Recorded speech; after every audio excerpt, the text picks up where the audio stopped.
Welcome back to the International Talks. In this episode of International Talks, we're going to talk about the coup in Myanmar. As you know, just 2 weeks ago, the militaries in Myanmar arranged a coup and detained the de facto leader of Myanmar, Aung San Suu Kyi.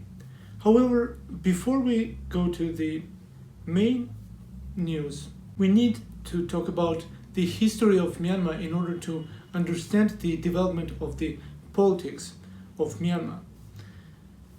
Since 1940s, Aung San, the Lieutenant General of the Burma, who was, by the way, the father of the de facto leader of Myanmar, Aung San Suu Kyi, since 1940s was fighting for the independence of Myanmar.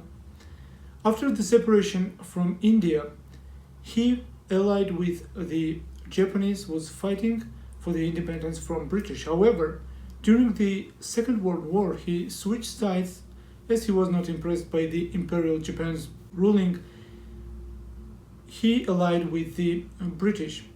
In 1947, he negotiated the independence of Burma.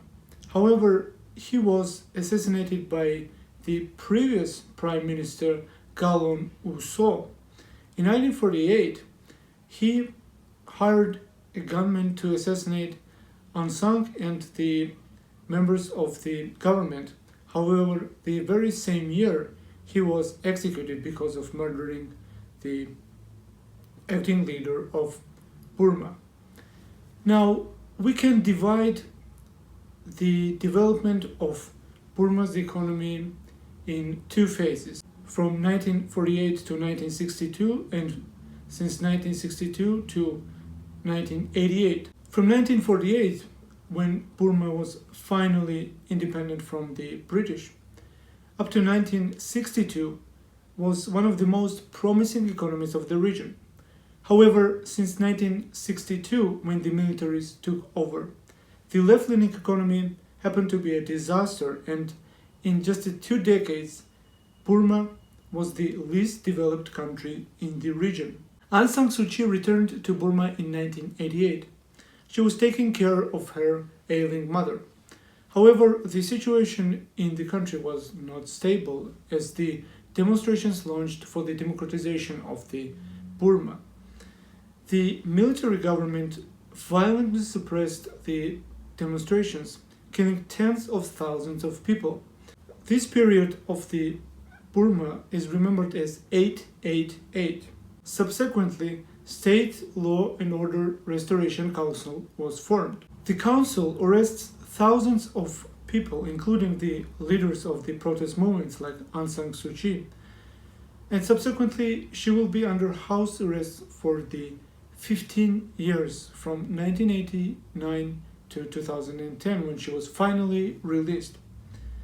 In 1989, the council renames the country from Burma to Myanmar and the capital Rangoon to Yangon.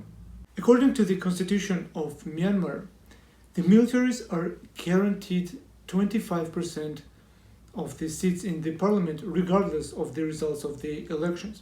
110 seats out of 440 seats in the House of Representatives and 56 seats out of 224 in the House of Nationalities. In 2015, the NLD party of the Aung San Suu Kyi has won the majority in the elections. However, despite that, she could not be the president of the country because of the constitutional clause that says that any candidate for the presidency should not have a parent, spouse, or a child of a foreign citizen. And as her sons are foreign citizens, she is not eligible for being the president of the country. However, de facto, she is the leader of the country, taking the state councillor seat. The parliamentary elections that were held in November of 2020 were a landslide win for the NLD. Despite that, the political tensions only increased in the country. The election observers called both parties to recognize the elections as free and fair, because they did not see any substantive argument for the parliament not to be legitimate. However, the rhetoric of the militaries was pretty clear. They were not going to recognize the elections, as they were saying that they've found a substantive amount of the fraudulent ballots. Since the beginning of the February, the militaries seized the power. In these days, they have detained the leaders of Burma, including Aung San Suu Kyi, and formed the State Administrative Council, in which, as you can guess, the majority of seats belong to the militaries. As an institution, the militaries are pretty popular in Burma. In 2014, their popularity is ahead of the opposition, and 85% of people were saying that they see militaries as a favorable institution. In 2018, after the Rohingya crackdown, militaries also were popular among the majority of the Buddhist citizens. Despite the huge public support as an institution, politically they don't have as much power, because their affiliated party USDP is not very popular, as the elections in 2010, 15 and 2020 saw that their political weight is miserable.